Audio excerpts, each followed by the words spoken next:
So after 3 weeks of counting down our 10 nominees for the 2025 Boston All Blog Car of the Year Award, it is time to crown our winner. This was a fantastic year. We checked out a lot of great vehicles. And before we dive into our Car of the Year winner, there's some individual awards I want to hand out. So starting off with the EV of the year, we're going to go with the Cadillac Escalade IQ.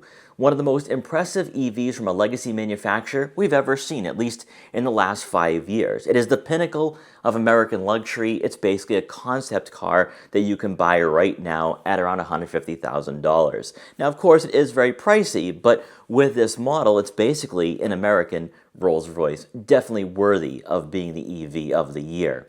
Now, diving into hybrid of the year, I gotta go with the Honda Civic Hybrid.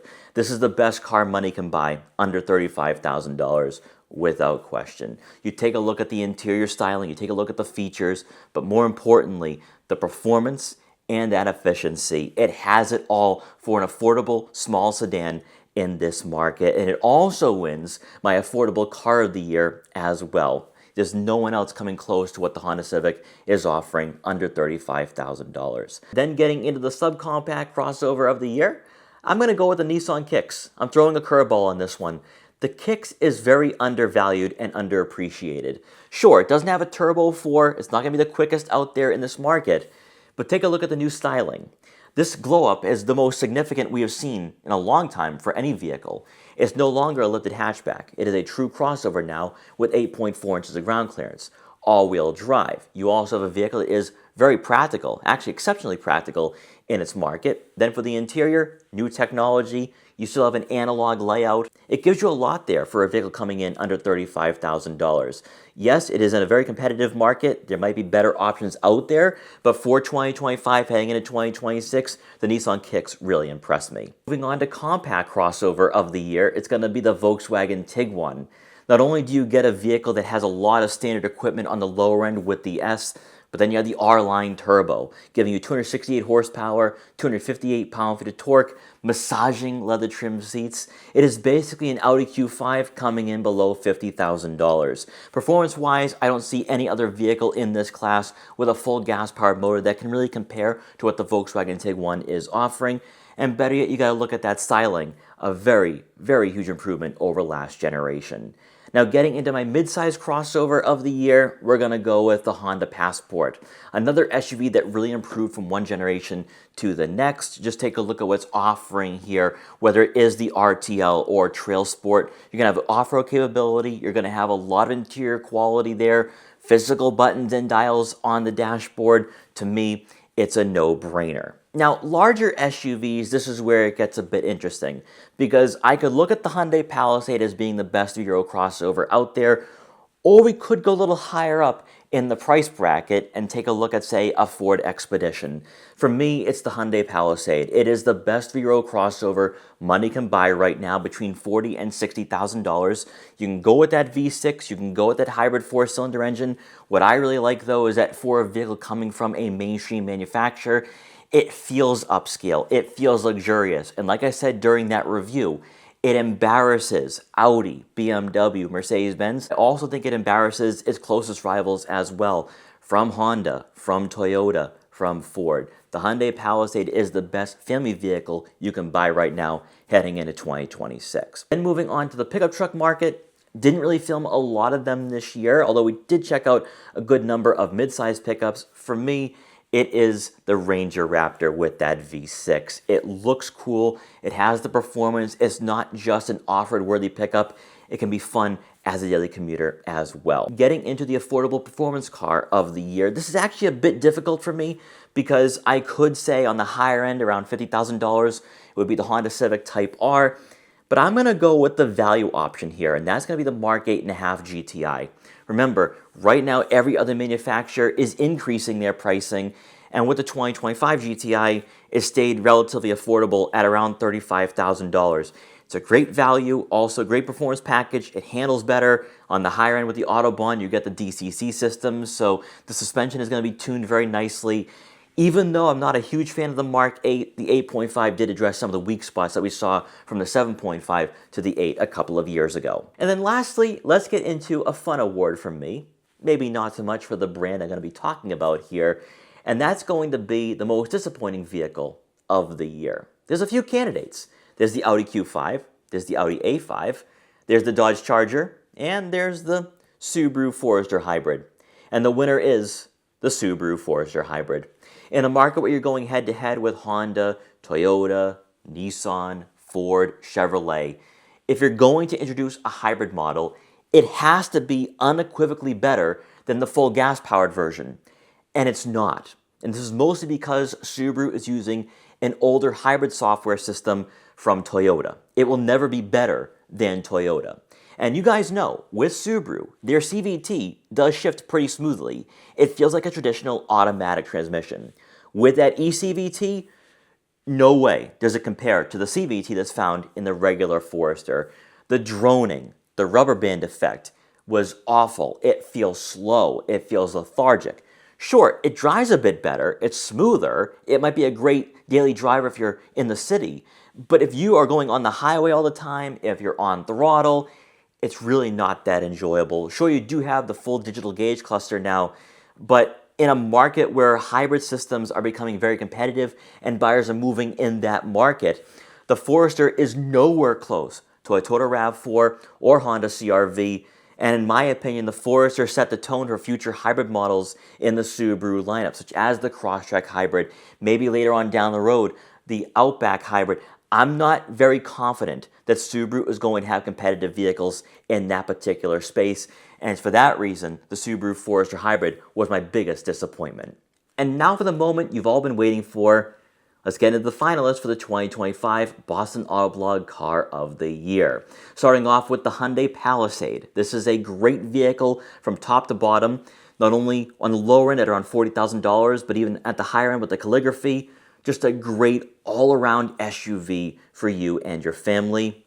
Then we have the Cadillac Escalade IQ, an SUV that's concept car-like in a way, but very cutting edge and really the pinnacle for American luxury and I think engineering as well. This made a huge impression on me this year and really sets a tone for future GM products down the line. General Motors no longer has excuses as to why they don't make great vehicles.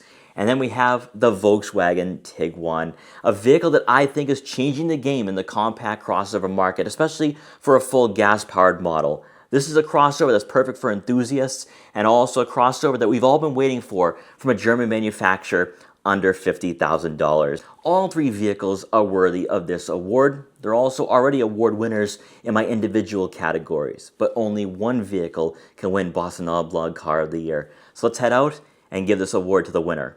And the recipient for the 2025 Boston Autoblog Car of the Year award goes to the 2026 Hyundai Palisade.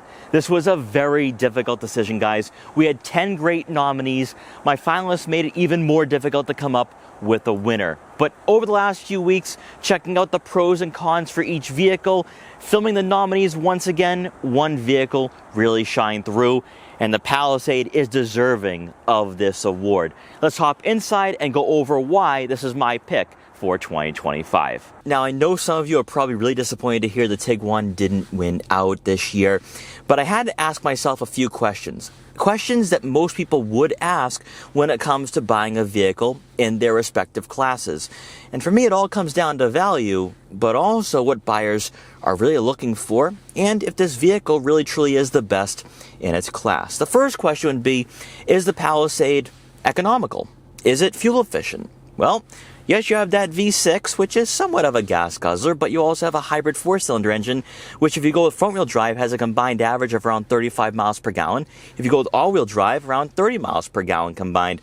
That is better than a lot of vehicles in this class. Better yet, when it comes to the powertrains, you do have options, whereas a lot of the rivals either come with a V6 or a 4-cylinder, and there's not a lot of hybrid vehicles in this particular market.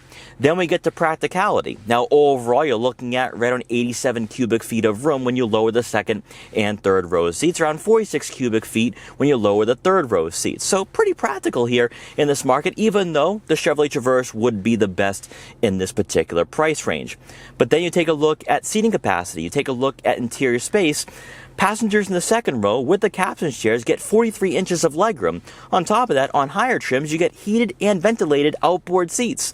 So you're going to receive a vehicle that is somewhat luxurious, has a number of features, and better yet, is family friendly. Then we get up front here to dive into the technology. And the thing for me is, sure, I don't like Hyundai's tech. I think they've taken a step back here. However, it's very user-friendly and it's not super in-depth. Best of all, though, when you take a look at the dashboard, here you have physical buttons and dials for your volume and tuning. Quick access buttons for the home, map, search, and media. You also have physical buttons for your drive mode selector, auto vehicle hold, hill descent control. It is all right here. And then you do have some haptic feedback or touch-sensitive icons for your dual zone climate control, AC, front rear defrosters, fan speed, fan direction, heated and ventilated seats, and heated steering wheel. But there's actual dials for the dual zone climate control up front. So it's tactile, it's analog, it's user-friendly.